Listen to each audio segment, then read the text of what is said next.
जैसे प्रारब्ध होता है वैसा ही शरीर के साथ घटित होता है। 4 चीजें हैं जो आपके भाग्य को बदल सकती है। जितना आप जप अधिक करते हो, आप जानते भी नहीं हो कि कई आपके भाग्य में पड़ी हुई ऐसी चीजें जो आपको दिक्कत देने वाली थी, कैसे टल गई, कैसे छोटी हो गई, कैसे सूली से कांटा हो गया, आपको पता तक नहीं चला।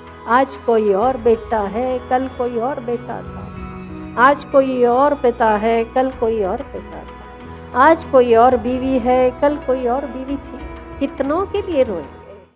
प्रारब्ध पहले बना पीछे बना शरीर, जैसे प्रारब्ध होता है वैसा ही शरीर के साथ घटित होता है।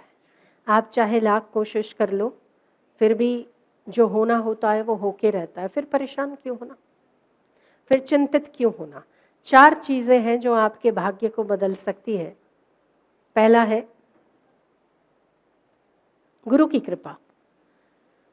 कृपा हो जाए तो कई ग्रह नक्षत्र फेरबदल हो सकते हैं।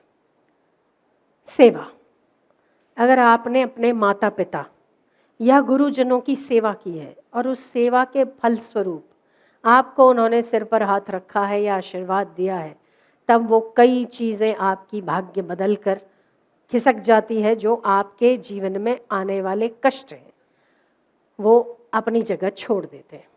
सत्कर्म, सत्कर्म वो कहते हैं, जैसे इसमें सेवा ही आ गई, पर फिर भी जैसे दान पुण्य हो गया, यज्ञ हो गया, होम हो गया, गरीब गुरबों की मदद हो गई, कोई ऐसे व्यक्ति जो ज़रूरतमंद हो, आपने उनको कुछ दे दिया, उनका कुछ सहयोग कर दिया और परिणाम स्वरूप दुआ मिल गई आपको, सत्कर्म की दुआ मिल गई। तो कृपा तो देखो तीनों में काम कर रही है ना। या आपने जैसे गुरु की कृपा है वो सबसे अग्रिम है, पहले नंबर पर वो काम करती है। तो गुरु की कृपा कब काम करती है? या तो आप सेवा करते हो तब, या जब आप उनके आदर्श और सिद्धांतों पर चलते हो तब। जब आप सत्संग के वचनों को ग्रहण करके अपने जीवन को उन्नत बनाते हो तब गुरु की कृपा मिलती है। ठीक है, या उनसे प्रेम हो जाए, या उनकी सेवा हो जाए, या आप ज्ञान में इतने निष्ठ हो जाओ, तीनों अवस्था में गुरु की कृपा प्राप्त होती है। दूसरे नंबर पर आता है सेवा, जैसे बड़े बुजुर्गों की सेवा कर ली है ना, माता पिता बीमार है, माता पिता के मन के अनुकूल कर लेना, उनका सम्मान कर लेना, तो उनके आशीर्वाद प्राप्त करना, यहाँ पर भी उनकी कृपा है। तीसरे नंबर पर सत्कर्म करना, जैसे यज्ञ करना, तो देवताओं की कृपा।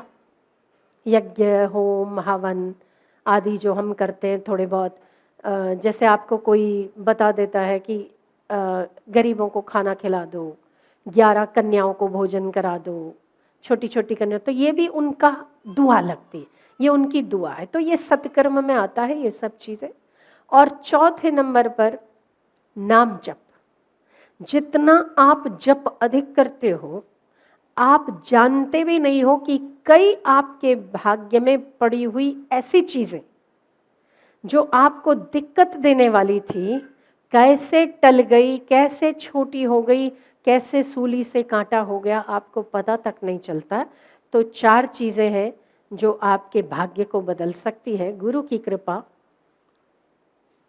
सेवा, सत्कर्म और नाम जप। नाम जप भी अपने आप में बहुत तगड़ा पुण्य रखता है। चलते फिरते भी नाम जप करना चाहिए, इसीलिए बार बार कहते हैं हम, आप लोग वहाँ व्यास आते होंगे तो जो बैठे होते हैं हम उनको भी कहते हैं सेवा करो, है ना। जैसे सत्कर्म में गौ सेवा भी आ गई है ना, गाय को घास खिलाना भी आ गया, गाय के पीठ पर हाथ फेरना भी, बहुत छोटी छोटी चीज़ें पर ये बहुत पुण्य देने वाली होती है।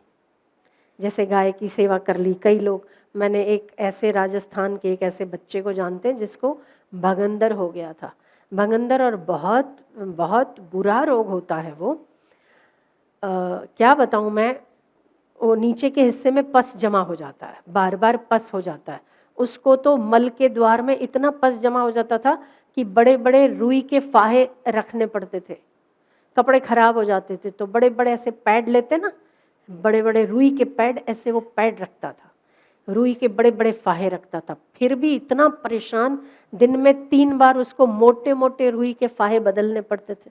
घर से निकाल दिया माता पिता ने, कहा जो करना है करो, क्योंकि पैसे खत्म हो गए, लाइलाज हो तुम, कोई भी डॉक्टर उसका इलाज नहीं कर सकता था। आया था कुछ साल पहले अपने पास, तो मैंने उसको कुछ नहीं, मैंने कहा तू अगर गौ सेवा कर सकता है तो कर, जितनी ज़्यादा अच्छी कर सकता है उतनी कर, जो कर सकता है वो कर।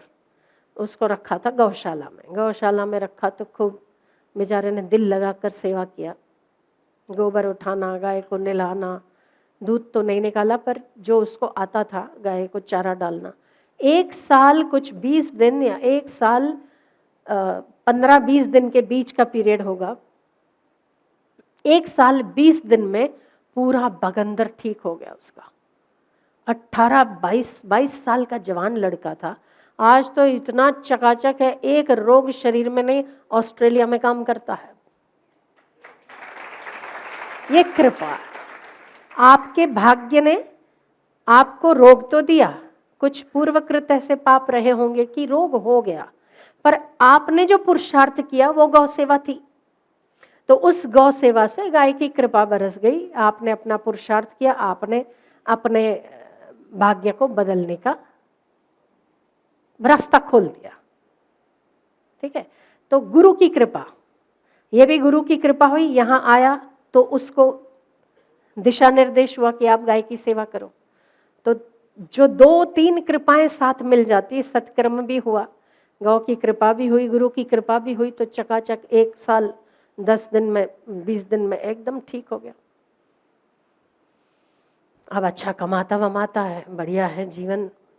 आप कहता है कि गाय ने जीवन दिया है और आपकी आज्ञा से जीवन मिला है, बाकी का थोड़ा सा कमा लूँ, घर को दे दूँ, फिर आके गौ सेवा ही करनी है। कहने का मेरा तात्पर्य है कि 4 चीज़ें ऐसी होती हैं जो आपके भाग्य को बदल देती है, तो आप उसका पुरुषार्थ कीजिए। रोने धोने की जरूरत नहीं है, रोना केवल किसके लिए है? ईश्वर के लिए।